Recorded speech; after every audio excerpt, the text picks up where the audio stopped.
Tama po, eto po. Kasi po, nabalitaan po namin, naghahanap daw po kayo ng upuan. Oo. Nako, kami po yung mga tao na nagninegosyo patungkol sa upuan. Ate, huwag ka maniwala yun sa mga tambay. Ma'am, ito upuan na to, mura lang to. Magkano? 10.5. Ano? 10.5? Ma'am, wala tayong magagawa, ma'am. Ito kasi, kinuha pa namin to sa malayong lugar. Oo, ngayon. Etong kahoy na to, matibay to, solid to. Ate!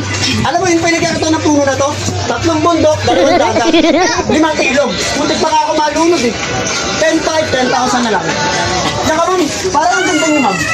Itsura niyo ma'am, parang lahat. Oo, develop ko. Kahit sabihin mo, hindi ka bibili ng 10,000. Ma'am naman, wala ba kayo tiwala sa mukha ba ako manloloko ma'am? Oo. Kasi sabi ko sa inyo eh.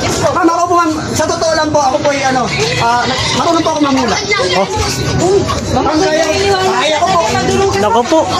Ma'am, yung itsura niyo tingin sa inyo ma'am. Naku, ang pogi ng asawa niyo ma'am. Wow. Bakit? Bilisan mo